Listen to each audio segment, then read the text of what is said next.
Salam sejahtera, penuh sukacita. Bisa berjumpa kembali dengan Anda semua melalui ibadah live streaming. Dimanapun Anda berada, baik hamba-hamba Tuhan, pengurus aktivis gereja, dan juga jemaat GCC. Hari ini kita akan melanjutkan pembahasan kita dengan tema pelayanan. Tema ini saya sampaikan lewat link YouTube kita, yaitu Bible Teaching Ministry.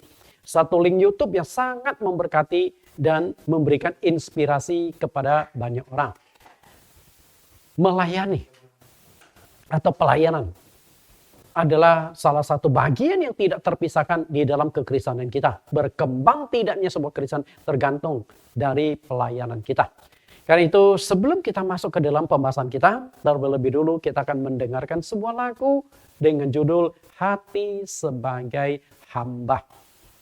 Di sesi yang keempat ini, saya mengambil tema pelayanan tapi dengan judul Pelayan yang Berhati Seorang Hamba. Mari kita dengarkan pujian ini untuk siapkan hati kita menerima kebenaran ini.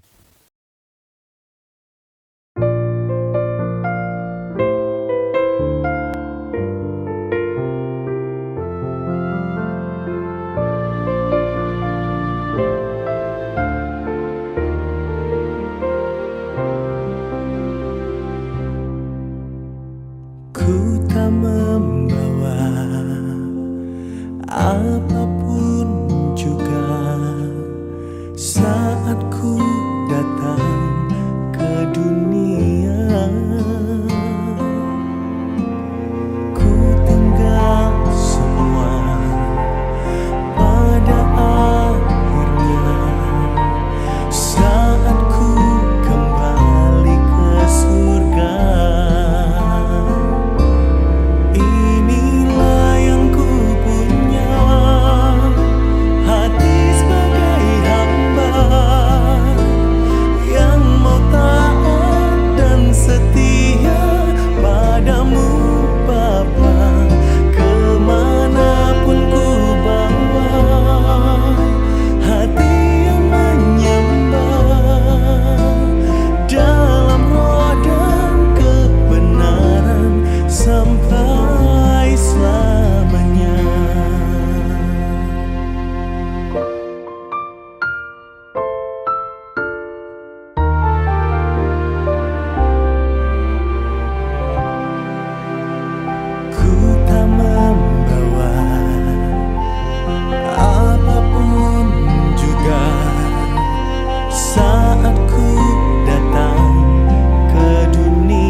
Bapak Ibu yang saya kasihi, kita sudah mendengarkan pujian penyembahan bagaimana kita menjadi seorang hamba yang layak, yang berkenan di hadapan Tuhan. Kita akan berdoa, kita akan menyiapkan hati kita untuk menerima pengajaran dari firman Tuhan. Di dalam nama Tuhan Yesus Kristus kami berdoa, Tuhan, terpujilah Engkau, Juru Selamat kami yang hidup. Hari ini kami kembali live streaming, Tuhan Yesus memimpin menyertai kami, dan khususnya saat ini kami akan mendengarkan kebenaran firman-Mu. Buka hati kami, pikiran, mata kami, supaya kami bisa dituntun melalui kebenaran hari ini untuk dipersiapkan menjadi pelayan-pelayan Engkau. Hari ini khususnya kami akan mengupas tentang pelayanan seorang hamba Tuhan, aktivis gereja, supaya kami memiliki hati hamba di dalam pelayanan, supaya kami berkenan di hadirat Engkau, bukan sebagai tuan di dalam pelayanan. Pimpin kami siap belajar sebagai seorang murid dan juga sebagai seorang hamba yang tunduk pada tuannya. Di dalam nama Yesus Kristus kami berdoa. Amin. Tema kita adalah pelayanan. Nah, dari tema ini saya kembangkan ada beberapa sesi. Tidak hampir 10 sesi. Tapi masih mungkin kan berkembang karena setiap firman Tuhan yang ada kaitan dengan pelayanan akan saya arahkan menjadi satu kelompok tersendiri dengan tema pelayanan.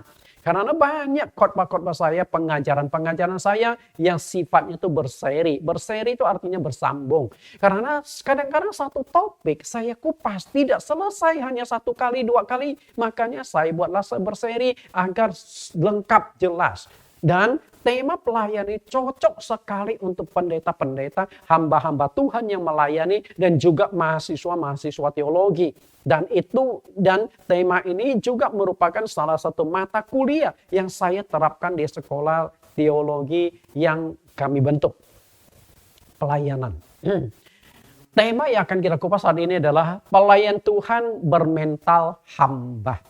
Bagaimana engkau memiliki hati seorang hamba, itulah yang penting, seperti lagu yang tadi kita sudah dengarkan. Hati menjadi hamba. Untuk memiliki hati seorang hamba, itu bukan hal yang mudah. Saya katakan bukan hal yang mudah. Karena banyak hamba-hamba Tuhan yang menggunakan istilah hamba Tuhan, tapi wujud kehidupannya itu Tuhan, bukan hamba. Yang namanya seorang hamba. Bolehkah dia marah-marah? Bolehkah dia bertindak menjadi seorang tuan atas orang lain? Tentu tidak boleh. Kita lihat, karena itulah untuk bisa menjadi hati seorang hamba itu tidak mudah. Karena dari kecil manusia itu sudah dimotivasi dan dibentuk untuk menjadi orang yang sukses dan terkenal. Bukan menjadi seorang hamba atau pelayan. Betul nggak? Dari kecil kita sudah dimotivasi. Ada seorang ibu. Ibu ini punya 3 orang anak laki-laki. Karena itu dari kecil ibu ini sudah mulai mengarahkan anaknya untuk menjadi orang yang sukses, untuk menjadi orang yang berhasil suatu hari kelak. Anaknya yang pertama, dia mau arahkan sebagai seorang insinyur. Dia ingin agar anaknya bisa menjadi seorang yang bisa membangun berbagai macam gedung-gedung mewah, membangun perumahan-perumahan. Itu impian dari seorang ibu.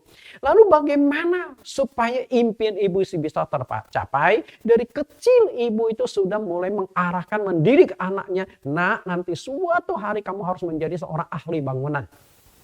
Seorang insinyur terkenal. Mungkin kalau saya tanya, Anda pasti sekolah saja ke insinyur. Kan masih kecil. Tapi kecil itu sudah mulai ditanamkan. Apa yang dilakukan kalau Anda adalah seorang ibu? Apa yang Anda lakukan? Selain mendidik, mengarahkan anak, nanti kamu jadi insinyur. Kan nggak tiap hari insinyur. Bosan juga dia. Caranya adalah, kalau waktu masih kecil, anak-anak kan suka bermain-main. Ada alat mainan. Nah, belikanlah alat-alat permainan yang ada kaitan dengan profesi insinyur. Apa itu? Palu, plastik, gergaji, alat-alat pertukangan dah. Penggaris, palu, gergaji, macam-macam. Kan banyak sekali di alat-alat mainan plastik. Di mana-mana banyak lah alat pertukangan. Sehingga anak ini mulai dimotivasi. Lalu kita belikan semacam parcel untuk membangun rumah. Tinggal dia susun kan. Wah, bentuk satu rumah ini. Nah setelah itu bisa ubah menjadi bangunan lain. Itu kan banyak parcel-parcel yang bisa dipasang seperti itu. Lalu anak yang kedua dimotivasi untuk menjadi seorang dokter. Kalau dijadikan dokter berarti kan alat-alat mainan harus kedokteran. Anak yang mau dijadikan dokter tapi dibelikan alat-alat pertukangan, itu kan salah. Oke, kalau mau jadikan dokter, bila perlu masih kecil, anak itu sudah dibuatkan baju dokter, ada tulisannya dokter si anu, lalu peralatan-peralatan mainnya dokteran, ada stetoskop, kemudian ada alat suntikan, ya semua dari plastik-plastik kan banyak ini dijual kan. Lalu anak yang ketiga mau dijadikan sebagai seorang pilot, menerbangkan pesawat. Kalau anak yang mau dijadikan pilot, Anda belikan alat mainan berupa mobil, truk, dan sebagainya. Itu kan salah sasaran. Mau arahkan anak ke atas, tapi diarahnya ke mainan yang dibawa. Kalau mau jadikan anak itu pilot, belikanlah alat-alat mainan berupa pesawat, helikopter, yang berkaitan dengan dunia dirgantara. Bila perlu buatkan satu baju pilot supaya anak dilengkapi dengan topi. Itu dia bangga, nggak akan terlupakan itu seumur hidup. Oke. Jika suatu hari sudah mulai bertumbuh besar, ibu kan kadang-kadang suka tanya anak yang pertama, nak, kalau kamu sudah besar mau jadi apa? Oh, saya mau bangun jadi insinyur, mah. Saya mau bangun rumah. Nanti saya akan bangun rumah yang indah, yang mewah untuk mama papa ya. Dan reaksi ibunya gimana? Senang. Lalu anak yang kedua, nak, nanti besar mau jadi apa? Oh, saya mau jadi dokter, mah.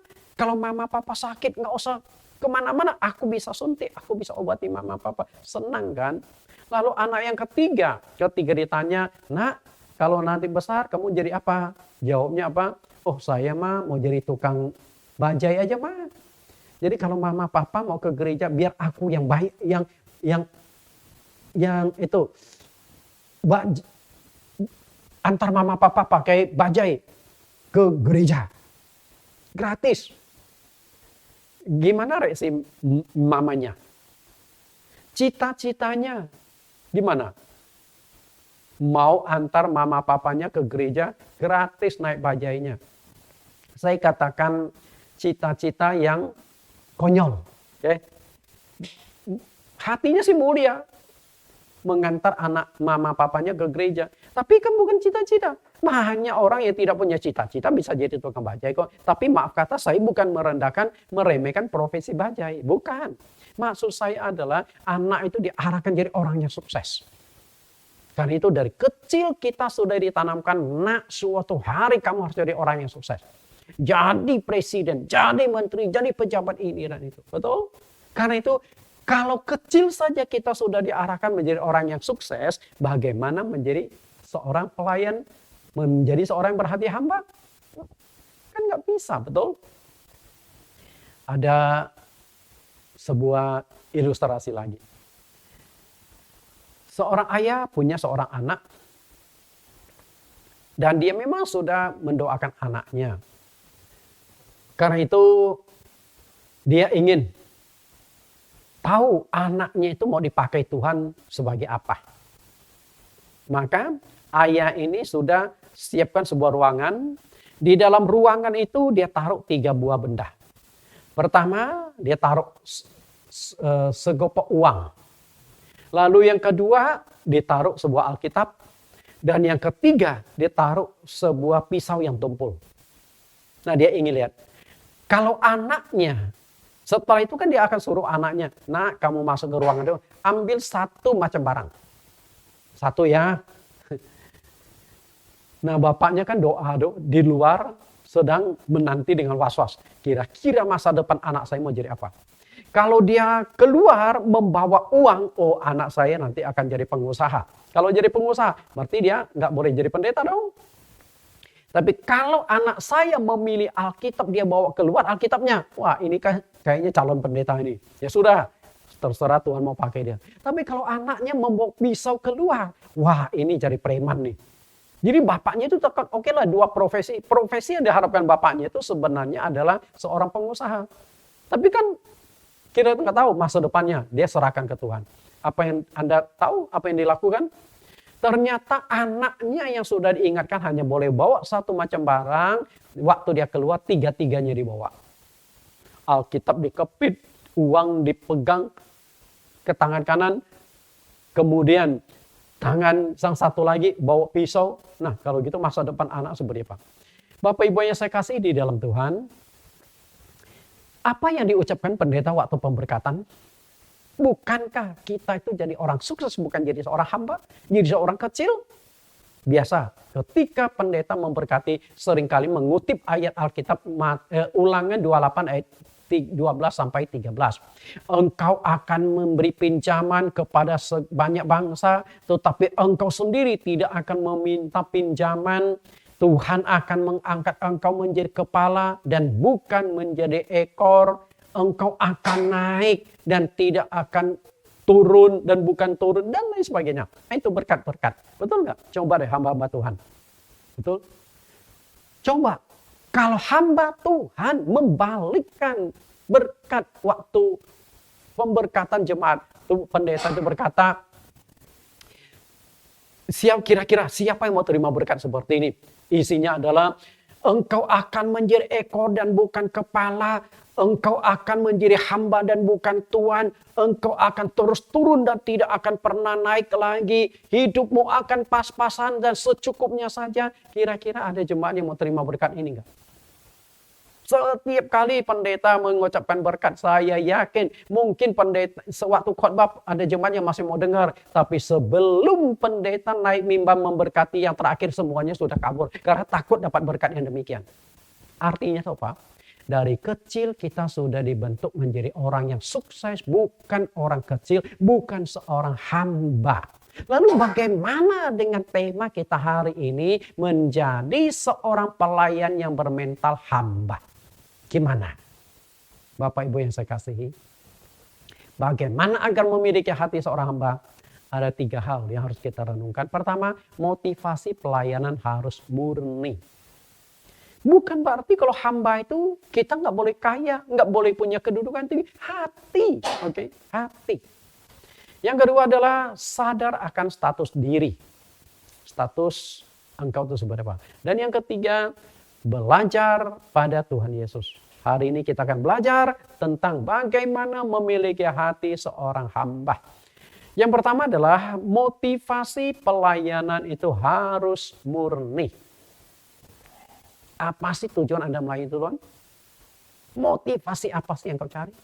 Karena ketika motivasi pelayananmu tidak baik, pasti engkau tidak akan memiliki hati sebagai seorang hamba. Tidak akan mungkin. Pembentukan karakter dan mentalitas sangat ditentukan oleh motivasi pelayanan. Kalau motivasi pelayananmu murni, untuk memiliki mentalitas dan karakter sebagai seorang hamba tidak sulit. Tapi ketika motivasi pelayananmu tidak murni, ada embel-embel di balik tujuan pelayananmu, menjadi hati hamba tidak akan mungkin bisa. Apakah Anda menjadi tujuan Anda menjadi seorang hamba Tuhan? Hai bapak-bapak, ibu-ibu, pendeta-pendeta, apa sih tujuan Anda menjadi seorang hamba Tuhan? Coba kita jujur, kita bertanya-tanya. Sebenarnya apa yang Anda cari sebagai seorang hamba Tuhan? Duit? Popularitas? Wibawa? Atau apa? Karena semua itu akan menentukan hatimu. Hati seorang hamba terbentuk atau tidak sangat ditentukan motivasi awal dalam pelayanan. Pendeta harus selalu introspeksi 2 hal. Rasul Paulus ingatkan anak didiknya yang masih muda bernama Timotius. Ada 2 hal yang harus selalu diintrospeksi oleh seorang pelayan Tuhan, seorang hamba Tuhan. 1 Timotius 4 ayat 16. Awasilah dirimu sendiri dan awasilah ajaranmu. Bertekunlah dalam semuanya itu, karena dengan berbuat demikian engkau akan menyelamatkan dirimu dan semua orang yang mendengarkan engkau. Perhatikan kalimat di bawahnya, engkau akan menyelamatkan dirimu. Jangan sampai Anda sudah aktif melayani, Anda nggak masuk ke sorga. Seperti yang Rasul Paulus katakan di dalam 1 Korintus 9 ayat 27. Aku melatih tubuhku dan menguasai seluruhnya. Supaya sesudah memberitakan Injil, jangan aku sendiri ditolak. Level Paulus saja dia takut ditolak oleh Tuhan. Karena motivasi pelayanannya, karena kurang lakukan pengawasan atas dirinya sendiri. Maka dia ingatkan juga anak muda ini. Hamba Tuhan yang masih muda ini, awasi dirimu sendiri dan awasi ajaranmu. Karena dengan cara demikian engkau akan selamatkan dirimu dan semua orang yang mendengarkan engkau. Karena orang-orang yang mendengarkan engkau ini berbicara jemaat itu patokannya pendeta. Kalau pendeta tidak mengawasi diri, tidak mengawasi ajarannya, pendeta masuk ke lubang, umatnya otomatis juga masuk ke dalam lubang. Karena dua-duanya itu buta. Kita lihat dua hal. Awasi dirimu dan awasi ajaranmu. Kita coba pertajam. Awasi dirimu dan awasi ajaranmu. Awasilah dirimu sendiri. Apa sih yang harus kita awasi dalam diri kita sendiri? Bapak Ibu yang saya kasih, perkataan. Banyak tuh hamba Tuhan, pelayan-pelayan Tuhan, perkataannya itu melukai orang. Sekali ngomong ada yang terluka. Sekali buka mulut ada yang tersandung. Itu nggak cocok dari pelayan Tuhan. Tidak punya hati pelayan Tuhan. Karena itu, pelayan Tuhan jangan banyak ngomong. Kalau perkataanmu bisa melukai orang, diam saja. Yang kedua, perbuatan. Engkau bisa saja melukai hati orang. Engkau bisa saja membuat orang tersandung. Bukan karena perkataanmu, tapi perbuatanmu. Layak enggak engkau? Kalau perbuatanmu juga masalah, ya sudah susah. Lalu pikiranmu. Apa sih yang ada di dalam pikiran kita? Apakah kita seringkali membersihkan pikiran kita? Perkataan, perbuatan, pikiran. Nah, semua itu akan mengarah pada motivasi. Apa sih motivasi pelayananmu? Mungkin saja ada orang yang motivasi pelayan itu baik. Motivasi pelayanannya baik. Demi menyelamatkan jiwa. Dia sudah korbankan waktu, korbankan tenaga, korbankan uang, korbankan masa depan untuk menjadi hamba Tuhan. Motivasinya lolos. Tapi bagaimana dengan karakter? Perkataan, perbuatan, pikirannya mencerminkan hamba apa enggak? Oke. Nah, ada juga yang perkataan, perbuatan, pikirannya baik. Karena dia memang jago. Karena dia ingin dekati jemaat, ingin dekati orang kaya. Tapi motivasinya enggak benar. Melayani hanya untuk mencari kekayaan. Berarti kan masalah juga. Berarti mengawasi diri sendiri itu penting. Nah, setelah mengawasi diri sendiri, baru mengawasi ajaran-ajaran yang sudah sesuai Alkitab belum. Karena jika diri sendiri sudah lolos, ajaran juga harus lolos. Jangan sampai ajaran kita juga jadi bermasalah. Mentalitas ini akan dihakimi oleh Tuhan. Baik perkataan, perbuatan maupun pikiran. Perkataan, perbuatan akan dihakimi Tuhan. Kita lihat di Pengkhotbah 12 ayat 13. Akhir kata dari segala yang didengar ialah takutlah akan Allah. Dan berpeganglah pada perintah-perintahnya. Karena ini adalah kewajiban setiap orang. Perhatikan, takutlah akan Allah. Nah, kalau orang yang takut akan Allah pasti memperhatikan perbuatannya. Karena Allah akan membawa setiap perbuatan ke pengadilan yang berlaku atas segala sesuatu yang tersembunyi. Entah itu baik, entah itu jahat.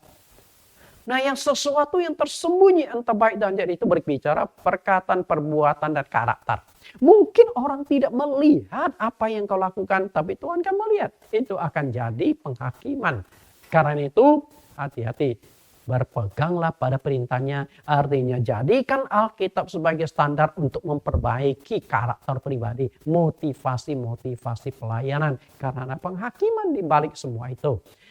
Ketika motivasi pelayan itu keliru akan berdampak pada seluruh pelayan itu sendiri, maka motivasi sangat menentukan.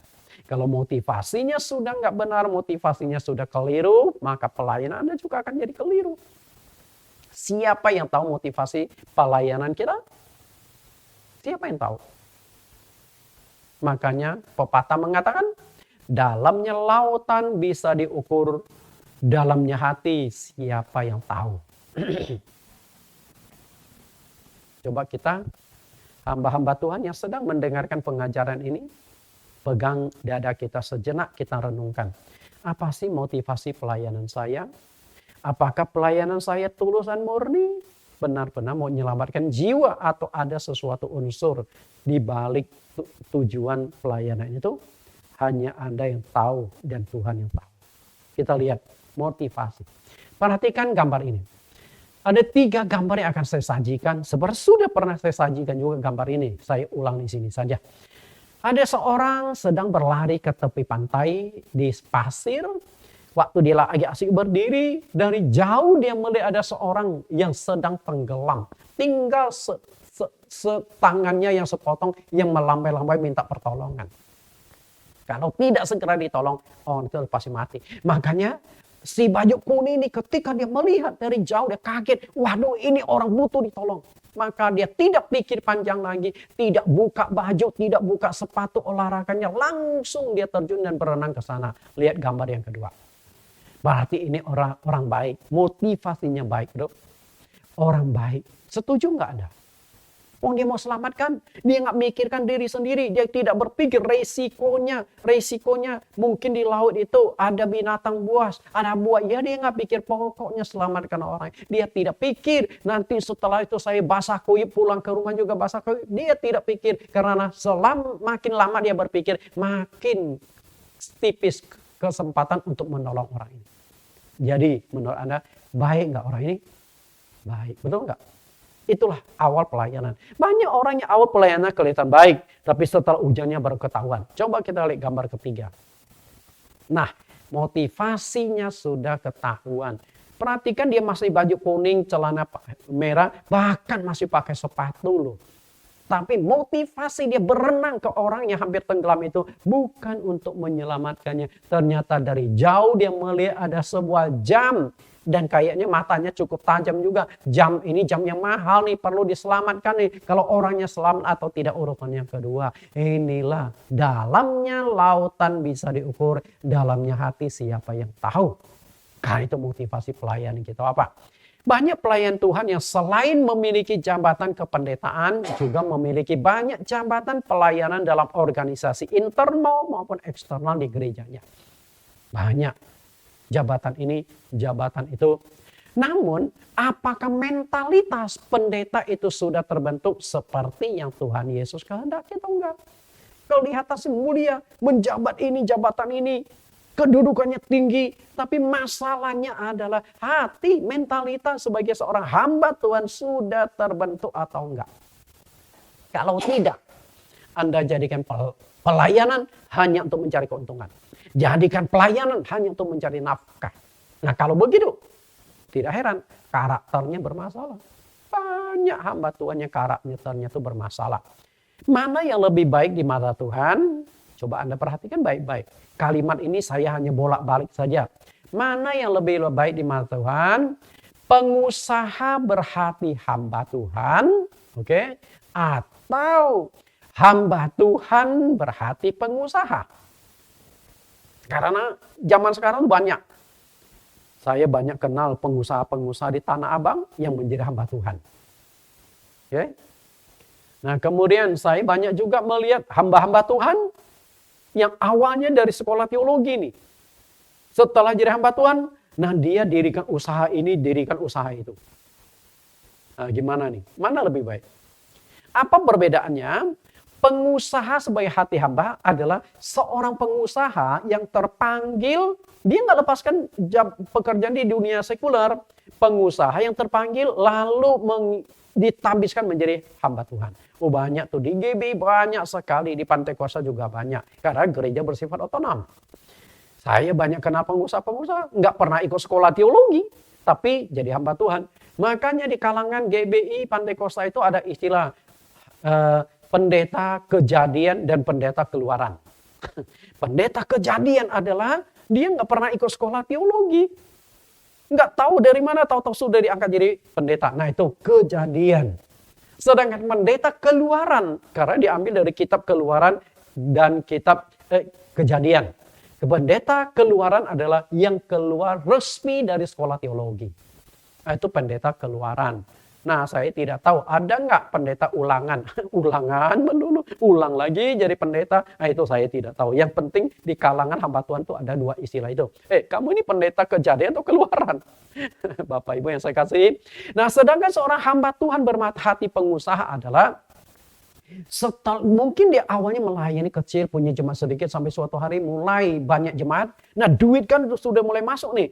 Lalu dia dirikan usaha ini, usahakan diri. Buka restoran lah, buka hotel lah, macam-macam lah. Nah gimana?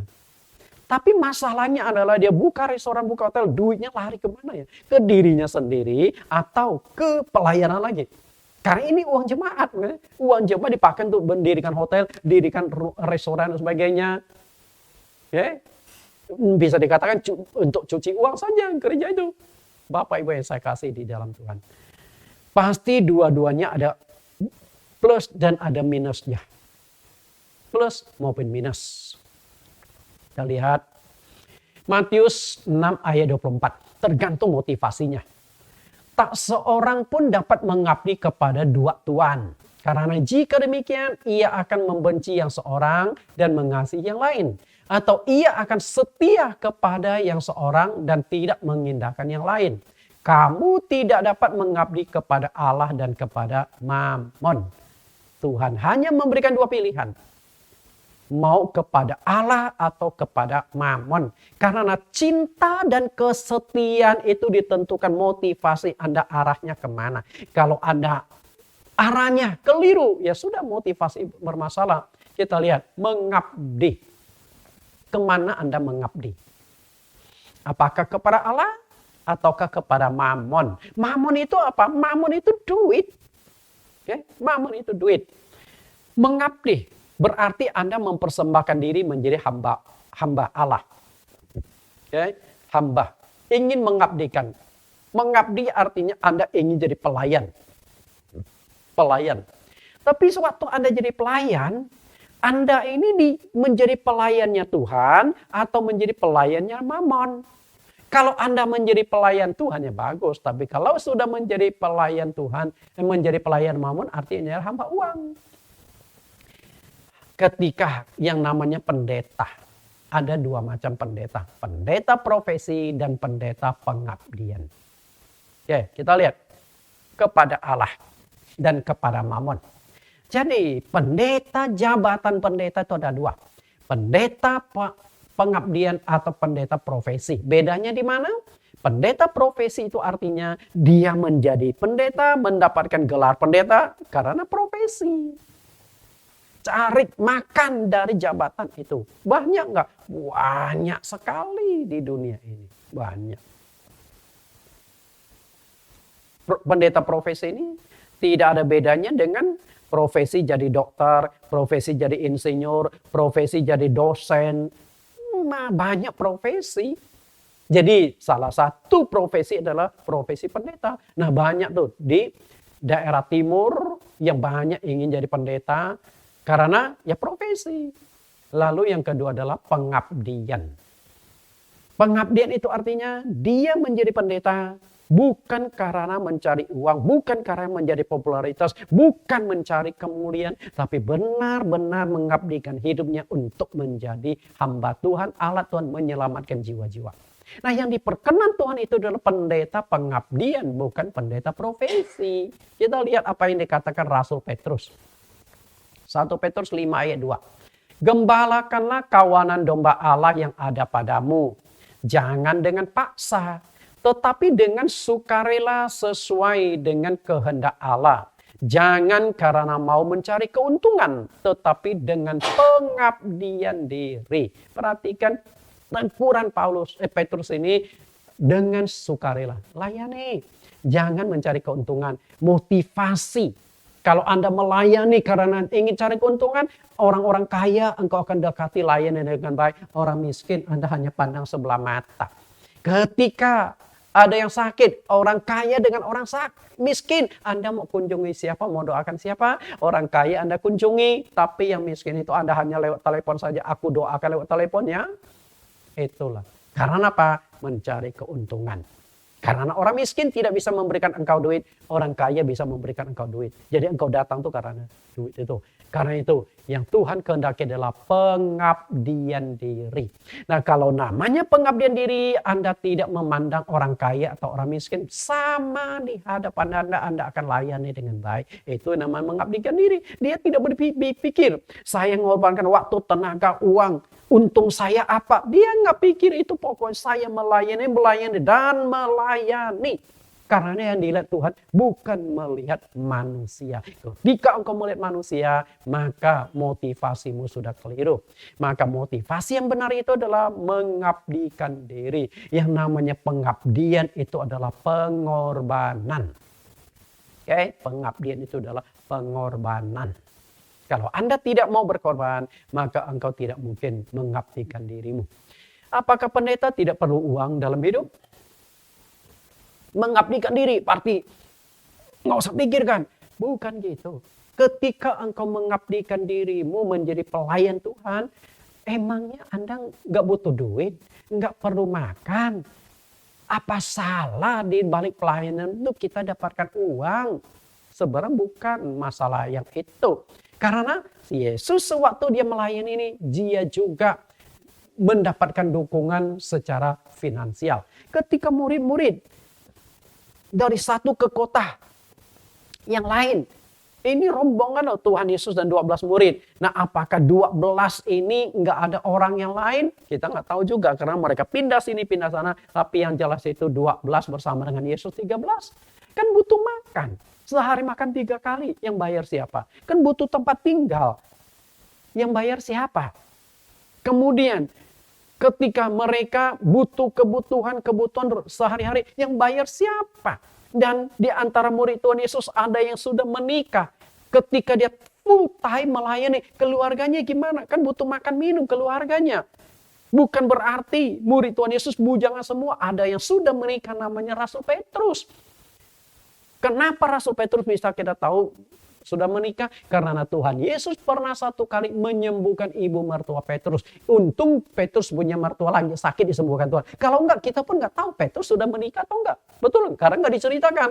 Nah, demikian pula berarti rasul-rasul lain ada kemungkinan sudah menikah juga, tapi tidak ditonjolkan. Dia punya mertua atau enggak, atau punya istri atau enggak. Tidak. Karena itulah rasul-rasul, saya baca di Alkitab, enggak pernah dimunculkan anaknya, istrinya siapa. Mereka saja aktif, anak istrinya enggak ada. Satu-satunya yang pernah disinggung ada istri adalah Petrus. Dan itu pun bukan ditekankan istri Petrus, tapi mertua Petrus. Kebetulan mertuanya sakit. Kalau mertua Petrus tidak sakit, kita pun tidak tahu Petrus sudah menikah atau tidak. Nah, mereka kan keluarganya butuh duit, butuh tunjangan hidup. Kemudian ada yang 2 saudara yang menjadi rasul Tuhan Yesus, Yakobus dan Yohanes. Oke? Nah, seandainya orang tua mereka hanya punya 2 anak, dan ketika 2 anaknya full time melayani pekerjaan Tuhan dan orang tuanya sudah tua, siapa yang akan menanggung biaya hidupnya? Nah, semua itu butuhkan duit. Karena itulah ketika Yesus melakukan pelayanan ada donatur-donaturnya. Kita lihat ada sponsor, Lukas 8 ayat 1. Tidak lama sesudah itu Yesus berjalan keliling dari kota ke kota dan dari desa ke desa memberitakan Injil Kerajaan Allah. Ke-12 muridnya bersama-sama dengan dia. Kita lihat ya, dari kota ke desa. Artinya kalau engkau menginap di desa mungkin biaya hidup lebih murah. Tapi kota biaya hidup lebih tinggi. Sewa kamar untuk tinggal juga lebih mahal. Nah, Yesus bukan hanya seorang diri, ke-12 murid butuh banyak dana. Lalu Tuhan Yesus dikelilingi perempuan-perempuan punya iman dan kekayaan. Artinya perempuan-perempuan inilah yang menjadi sponsor Tuhan Yesus. Mereka ini adalah wanita karir. Jadi kalau waktu Yesus melakukan pelayanan, Yesus tuh nggak kurang duit loh. Kenapa saya katakan ternyata salah satu sponsor uangnya Tuhan Yesus adalah bendahara Herodes. Kita lihat ayatnya, ayat 2. Dan juga beberapa orang perempuan yang telah disembuhkan dari roh-roh jahat atau berbagai penyakit, yaitu Maria yang disebut Magdalena, yang telah dibebaskan dari 7 roh jahat. Ayat 8, Yohana, istri Kusah bendahara Herodes, Susana, dan banyak perempuan lain. Perempuan-perempuan ini melayani rombongan itu dengan kekayaan mereka. Melayani rombongan itu, kalau kita tangkap di sini kayaknya mereka juga ikut loh, terjun loh, bersama dengan murid-murid Tuhan Yesus loh. Satu rombongan dalam pelayanan. Okay? Tapi intinya mereka dukung dalam hal pendanaan.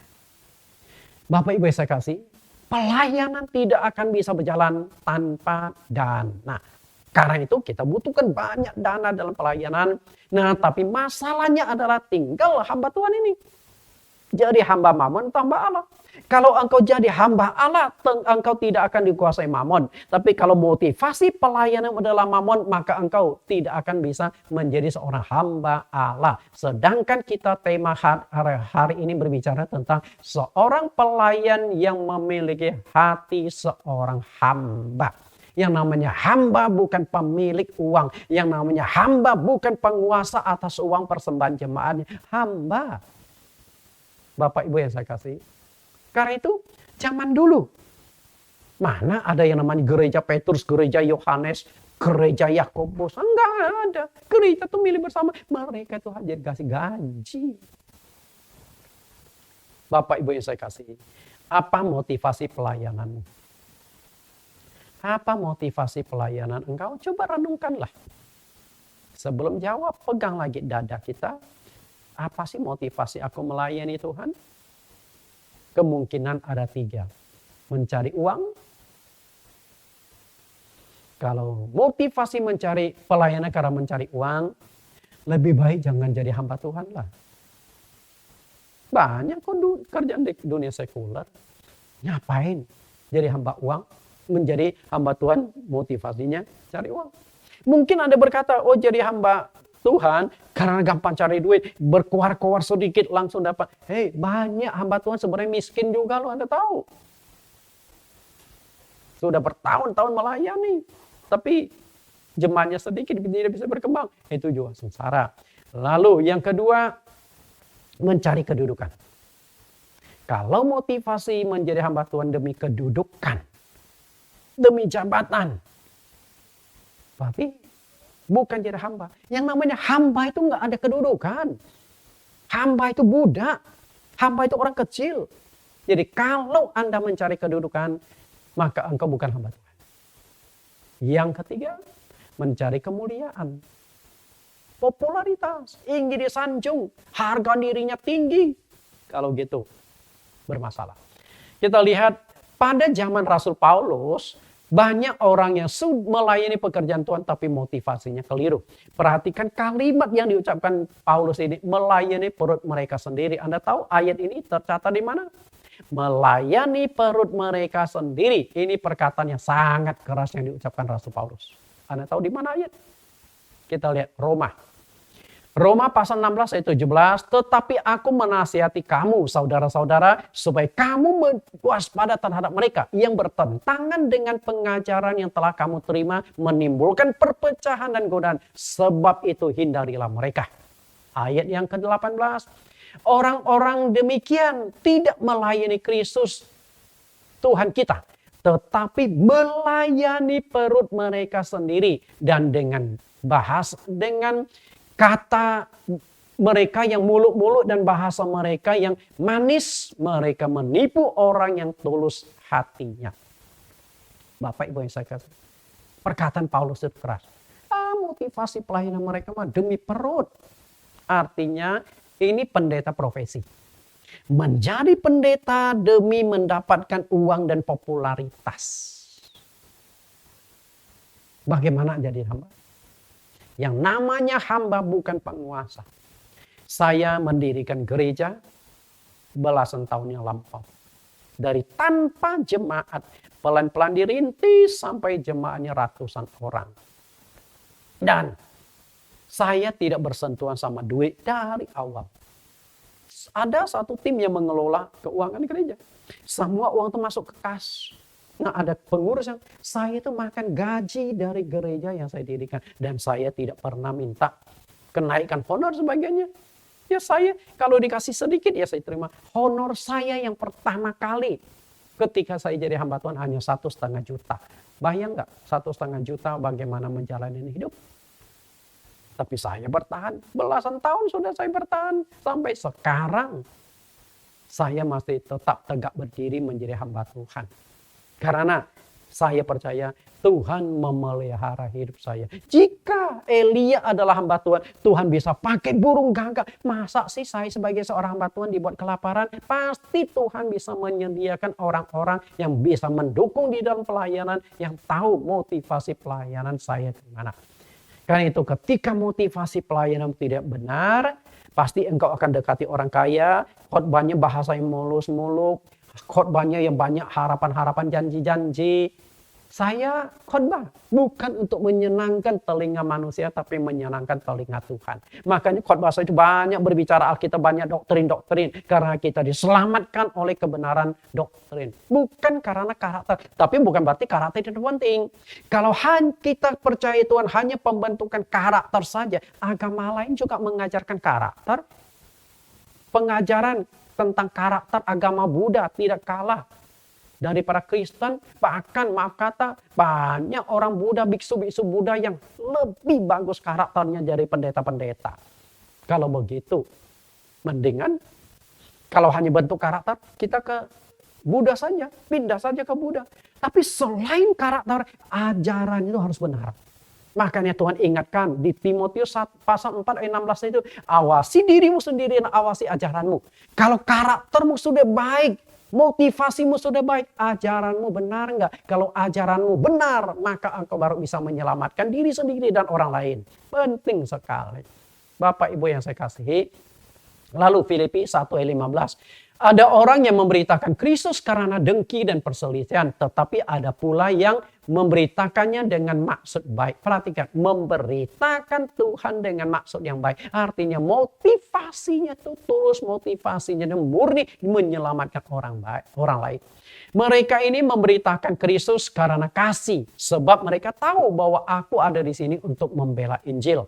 Tetapi yang lain karena kepentingan diri sendiri dengan maksud yang tidak ikhlas. Sangkanya dengan demikian mereka memperberat bebanku dalam penjara. Paulus dalam 2 ayat ini mengungkapkan motivasi. Ada yang motivasinya tulus, ada motivasi yang terselubung. Sampai hari ini hamba-hamba Tuhan tetap ada 2 motivasi ini. Melayani dengan tulus atau melayani karena kepentingan diri sendiri. Pendeta yang melayani karena motivasi yang keliru tidak mementingkan kebenaran doktrin. Tidak perlu. Seorang kalau motivasi pelayanan engkau demi mencari uang, Anda tidak perlu doktrin. Yang penting Anda adalah mengumpulkan orang sebanyak-banyaknya ke gereja Anda lalu memberikan persembahan Anda kaya raya. Tapi kalau Anda benar-benar ingin menyelamatkan orang, maka doktrin itu penting. Dan orang tuh gak suka doktrin, Anda tahu. Kalau motivasi pelayanan saya demi membuat orang banyak datang ke gereja, doktrin itu saya gak akan khotbahkan karena orang gak suka. Baptisannya Alkitabiah harus begini loh. Perjamuan kudus Alkitabiah begini loh. Roh Kudus yang mengenal begini loh. Saya gak akan khotbahkan itu. Karena orang gak suka. Yang suka adalah bagaimana Anda diberkati, bagaimana mujizat terjadi hidup. Itu yang paling orang suka. Itu tren. Tapi saya bukan ke arah sana. Saya tidak peduli. Jemaatnya mau banyak, mau sedikit. Tetap kebenaran firman yang harus saya sampaikan. Karena yang menyelamatkan itu kebenaran. Alkitab itu hanya dijadikan media atau produk untuk menjual agar mendatangkan keuntungan uang dan popularitas. Saya melihat banyak pendeta doktrin itu tidak penting bagi mereka. Saya sudah banyak dialog sama pendeta-pendeta. Yang benar tuh begini-begini loh. Tapi mereka abaikan. Kenapa? Karena bahkan ada yang berkata, Pak Nathan, kalau saya ikuti doktrin Anda, saya terapkan di gereja Anda bisa bubar. Saya mangkok nasi, saya bisa terbalik. Udahlah, jangan terlalu ekstrim lah. Yang penting percaya Tuhan Yesus beriman. Sudah. Bapak Ibu yang saya kasih, itu adalah karakter nabi palsu. Anda, hamba-hamba Tuhan, apakah Anda mau disebut nabi palsu? Karena motivasi pelayanan nabi palsu itu bermasalah. Motivasinya keliru dan karakternya bermasalah. Coba kita lihat. Inilah pelayanan nabi-nabi palsu. 2 Petrus pasal 2 ayat 1. Sebagaimana nabi-nabi palsu dahulu tampil di tengah-tengah umat Allah, demikian pula di antara kamu akan ada guru-guru palsu. Mereka akan memasukkan pengajaran-pengajaran sesat yang membinasakan. Bahkan mereka akan menyangkal penguasa yang telah menebus mereka, dan dengan jalan demikian segera mendatangkan kebinasaan atas diri mereka. Bapak Ibu perhatikan, mereka memasukkan pengajaran-pengajaran sesat yang membinasakan. Artinya, doktrin nggak penting. Tapi ajaran-ajaran keliru yang bisa membuat orang tertawa, yang bisa membuat orang terikat, tertarik, maka itu yang akan dimasukkan. Berarti, berbicara tentang pengajaran tidak penting.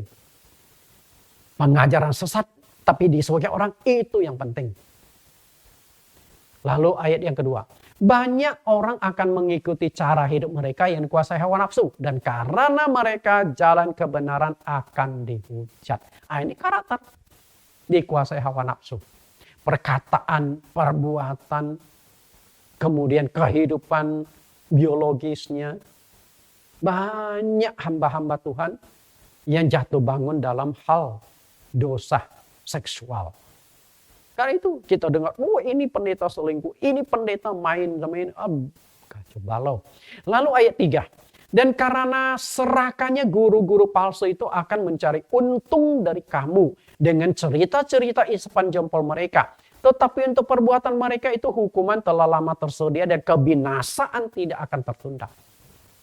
Ayat yang ketiga, motivasinya karena mencari keuntungan materi. Nah, karena keuntungan materi, doktrin nggak penting. Nah, karena menjadi pendeta hanya karena profesi, kekudusan itu nggak penting. Karakter nggak penting. Makanya di atas mimbar dia marah-marah jemaat. Tidak karuan. Bapak Ibu yang saya kasih. Bagaimana supaya dia bisa mendapatkan banyak keuntungan materi? Khotbahnya itu menyenangkan hati manusia, telinga manusia. Cerita isapan jempol. Cerita isapan jempol itu banyak yang digerek-gerekin. Misalnya kemarin dia batuk-batuk.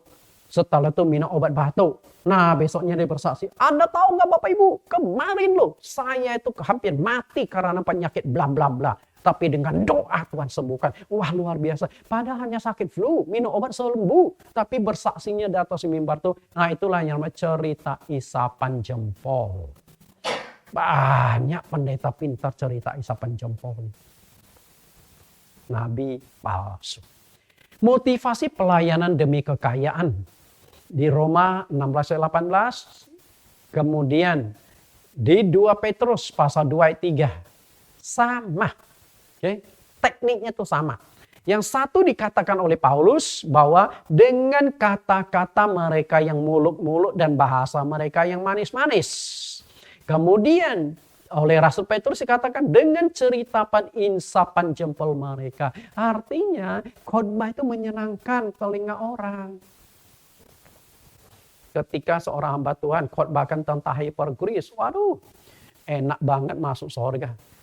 Hidup dalam dosa pun Anda masuk surga. Bahkan ajaran hypergrace. Oh Allah itu sudah mengampuni total. Sebelum engkau berbuat dosa Tuhan sudah ampuni. Saya kadang-kadang bingung. Belum berbuat dosa saja sudah diampuni loh. Artinya ada garansi untuk berbuat dosa. Gila kan ajaran seperti itu? Dulu sekarang akan datang. Dosamu sudah diampuni. Begitu gampangnya masuk surga. Dinina bobokkan. Sehingga jemaat jatuh dalam dosa. Nggak apa-apa, Tuhan Maha Pengampun kok. Nggak apa-apa. Bapak Ibu yang saya kasih, betapa mengerikannya. Ternyata gayung juga bersambut antara nabi palsu dengan umat Kristen. Di satu sisi, nabi-nabi palsu ini membutuhkan uang dan popularitas. Di sisi lain, umat Kristen itu sukanya tuh khotbah-khotbah yang menyenangkan telinga mereka. Bukan khotbah yang kembali ke Alkitab. Gayung bersambut. Kita lihat ayatnya. 2 Timotius 4 ayat 3-4. Karena akan datang waktunya. Perhatikan perkataan Paulus ya. Berarti waktu Paulus mengucapkan ini waktunya belum datang. Akan datang waktunya orang tidak dapat lagi menerima ajaran yang sehat. Tetapi mereka akan mengumpulkan guru-guru menurut kehendaknya untuk memuaskan keinginan telinganya. Mereka akan memalingkan telinganya dari kebenaran dan membukanya bagi dongeng. Maka muncullah karena menginginkan dongeng, kesaksiannya muluk-muluk, lalu bahasanya mulus, muluk-muluk, manis-manis, banyak pendeta. Tapi saya bukan tipe khotbah pendeta yang dengan bahasa muluk-muluk untuk nipu orang. Tidak. A saya katakan A, B saya katakan B, benar saya katakan benar, salah saya akan katakan salah. Bapak Ibu yang saya kasih. Karena motivasi pelayanan sepenuhnya untuk Tuhan. Motivasi pelayanan kenapa kita melayani itu ada 3. Kewajiban umat pilihan, membalas kasih Tuhan, dan demi mengajar upah di sorga. Itu saja motivasi pelayanan saya. Oke, 3 motivasi pelayanan selalu saya tanamkan diri saya sendiri. Mungkin saya bukan menjadi pendeta yang sukses kaya raya dari pelayanan, tapi saya incar kemuliaan dan upah di sorga. Itu yang lebih berharga dan selama-lamanya. Yang kedua, sadar akan status diri.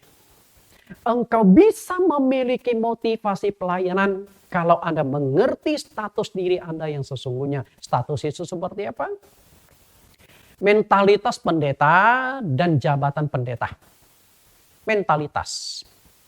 Ada jemaat yang awalnya sangat tekun beribadah dan punya karakter yang bagus.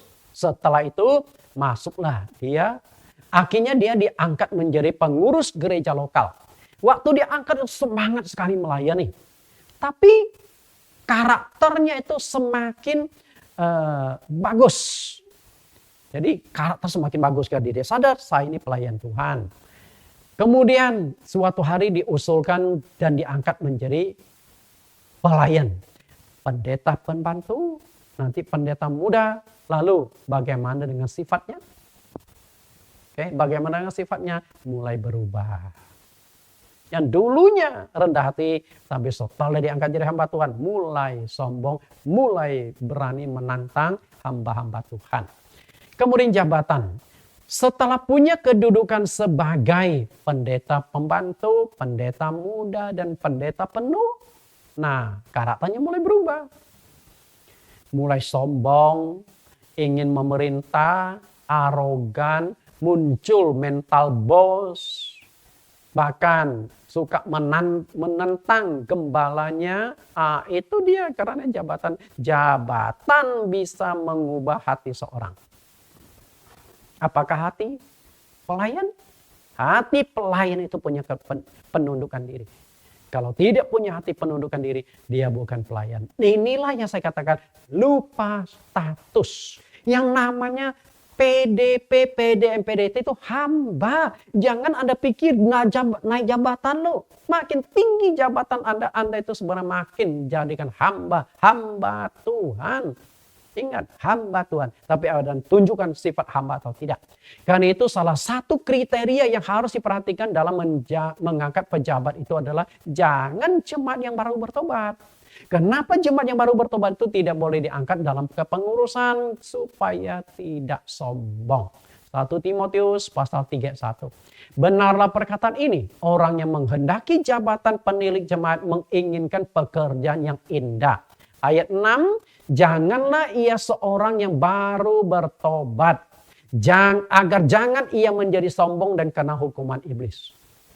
Jangan baru bertobat. Jangan jadi sombong. Kenapa tidak boleh bertobat? Karena mental dan karakternya belum terbentuk. Nah, tidak sombong. Menantang hamba-hamba Tuhan. Bapak Ibu yang saya kasih, kerendahan hati itu penting sekali. Karena karakter rohaninya belum terbentuk, maka ibarat buah yang belum matang, akhirnya dikarbit. Kan nggak enak buahnya dikarbit. Yang bagus adalah matang pohon. Bapak Ibu yang saya kasih, berbicara mentalitas, karakter, dan sebagainya. Jabatan pendeta dan mentalitas pendeta. Jabatan kependetaan diberikan oleh organisasi, oleh sinode gereja. Itu jabatan. Sedangkan mentalitas kependetaan adalah hasil pembentukan karakter diri sendiri. Itu bukan anugerah.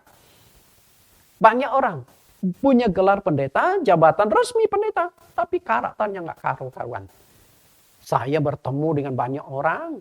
Saya banyak bertemu dengan ketua-ketua sinode.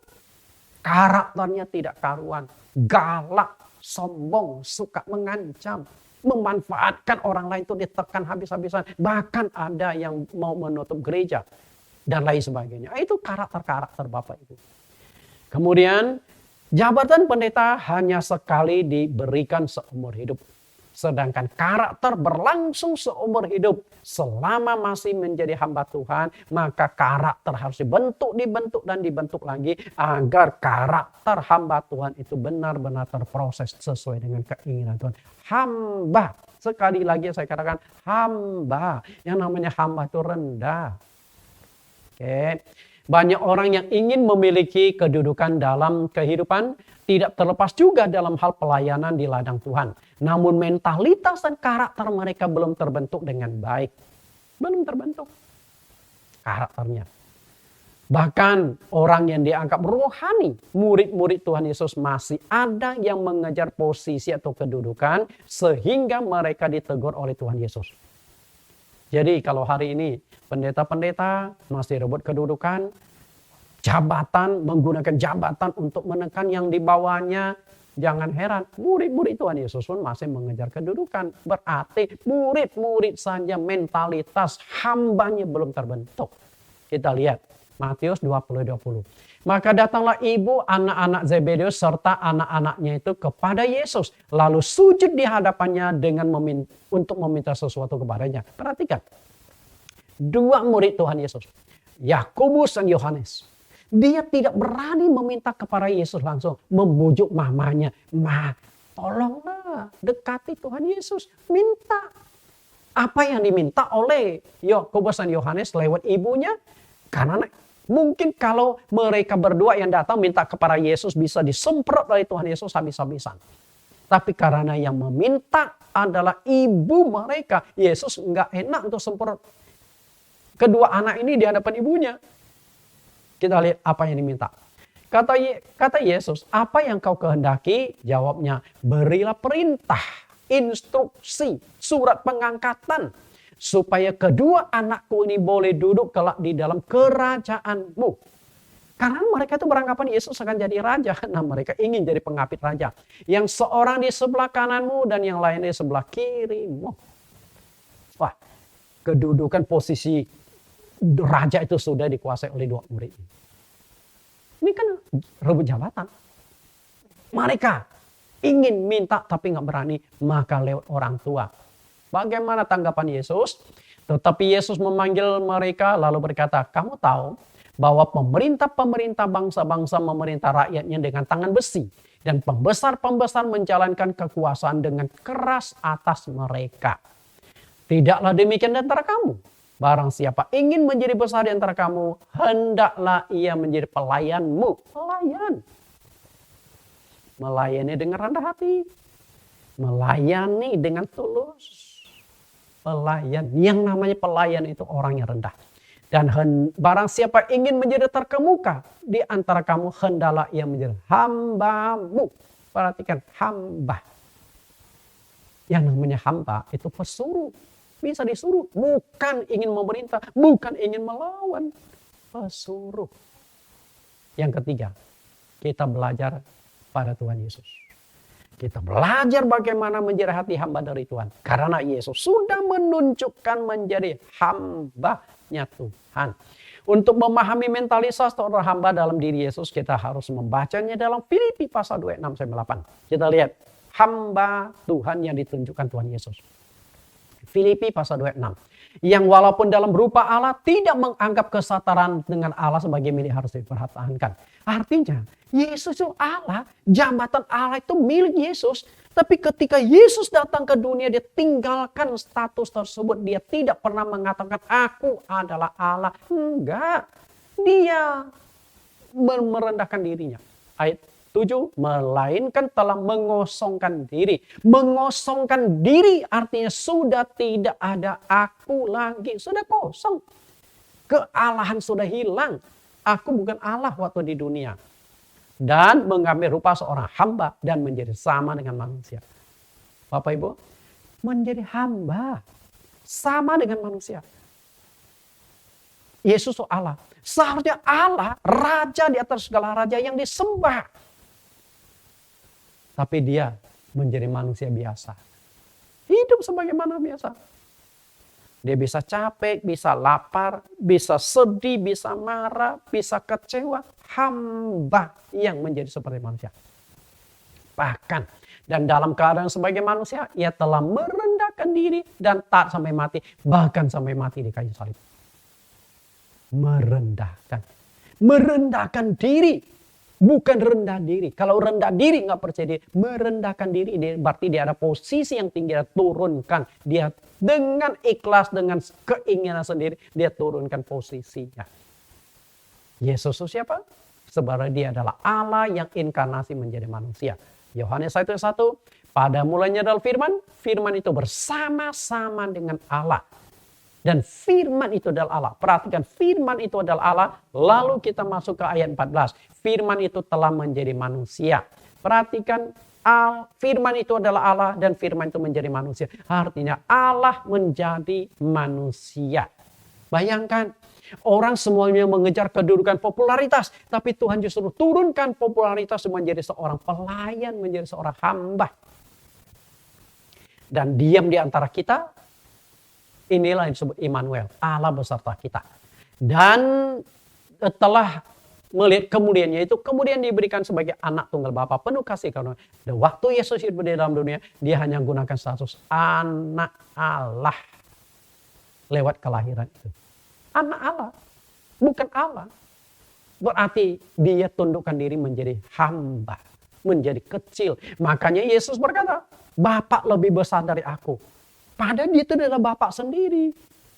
Bapa lebih besar dari aku. Salah satu kalimat fenomenal yang pernah diucapkan oleh Yesus, Raja di atas segala raja, tentang pelayanan menjadi seorang hamba adalah Matius 28. Kita lihat kembali yang Yesus ucapkan ketika dua muridnya ingin minta jabatan. Matius 20:28, dan sama seperti anak manusia datang bukan untuk dilayani, melainkan untuk melayani dan memberikan nyawanya menjadi tebusan bagi banyak orang. Perhatikan, aku datang bukan dilayani tapi melayani. Ini sangat-sangat luar biasa. Sebagai kesimpulan, sebagai penutup dari khotbah hari ini, menjadi pelayan.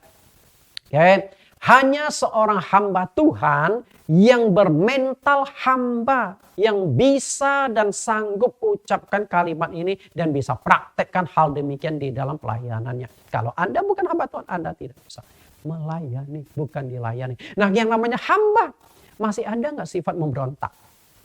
Masih ada nggak sifat menantang? Sudah nggak ada. Hamba tidak mungkin akan menantang tuannya, nggak akan. Tundukkan diri, pelayan, bermental dan berkarakter sebagai seorang hamba. Tuhan Yesus memberkati. Kita tundukkan kepala kita. Di dalam nama Tuhan Yesus kami berdoa. Terima kasih Tuhan. Kami sudah mendengar satu lagi topik. Bagaimana menjadi hamba Tuhan yang pelayan Tuhan yang bermental seorang hamba. Tanpa kami sadari, kami bertindak bukan sebagai hamba, tapi menjadi tuan.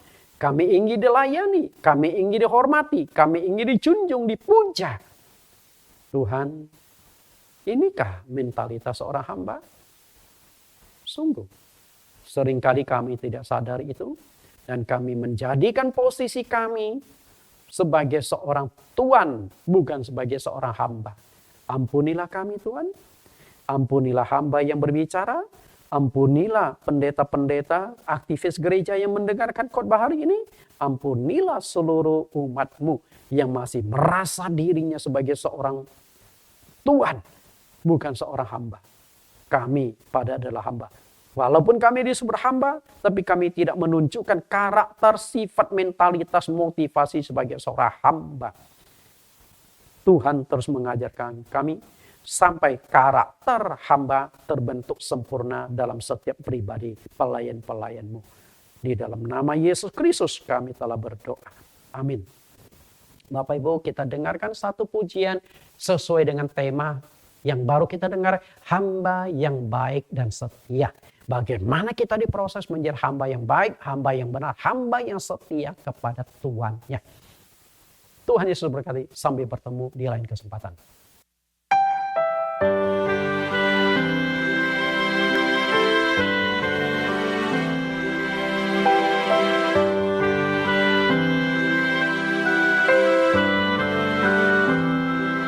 Selamanya ku akan berdoa agar ku mengerti kehendak-Mu atas hidupku ini. Selamanya ku akan berjuang untuk memenuhi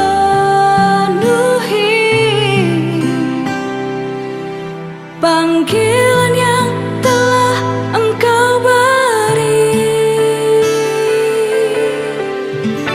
sampai Kau mendapati ku hamba yang baik dan setia, layak menerima mahkotamu sampai selamanya. Ku akan berjuang untuk memenuhi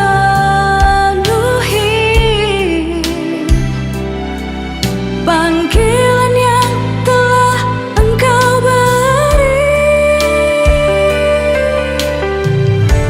sampai Kau mendapati ku hamba yang baik dan setia, layak menerima mahkotamu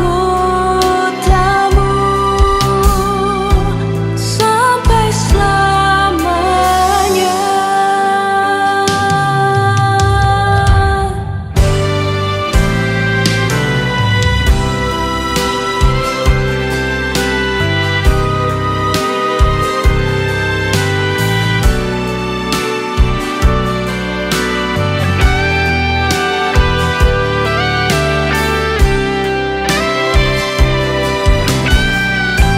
Sampai selamanya,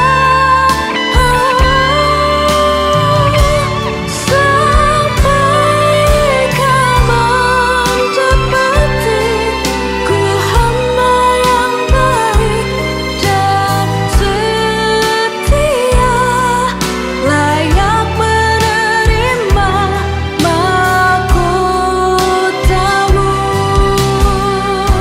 sampai selamanya. Jadikan ku hamba-Mu yang baik dan setia.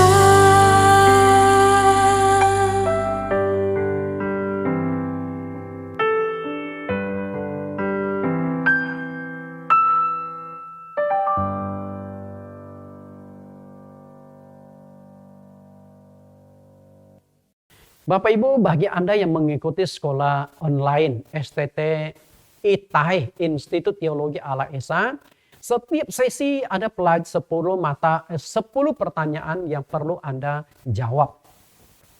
Pertanyaan topik keempat, pelayan Tuhan bermental seorang hamba. Pertanyaan pertama, untuk memiliki hati dan mentalitas seorang hamba tidaklah mudah. Mengapa demikian? Tuliskan alasannya. Tulisan 3 syarat sebagaimana kita memiliki hati seorang hamba seperti yang dipaparkan dalam pelajaran sesi keempat ini. Tuliskan teks ayat 1 Timotius 4:16. Menurut Paulus ada 2 hal yang harus selalu diawasi oleh seorang hamba Tuhan. Tuliskan dan jelaskan kedua hal yang harus diawasi.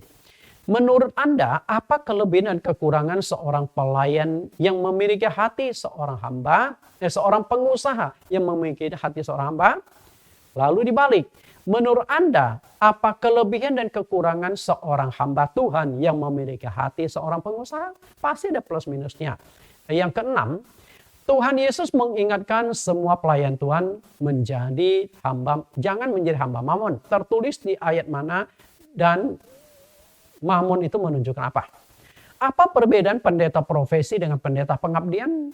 Kedelapan, sebutkan beberapa wanita karir yang menjadi donatur Tuhan Yesus dan murid-muridnya dalam pelayanan. 9, tuliskan 3 motivasi pelayanan yang keliru. Pelayanan keliru ya. Yang ke-10, apa yang bisa kita teladani dari Tuhan Yesus tentang pelayanan menjadi pelayanan yang berhati seorang hamba. Anda jawab ke Rapi dan kirimkan kembali ke STT Itai. Tuhan Yesus berkati.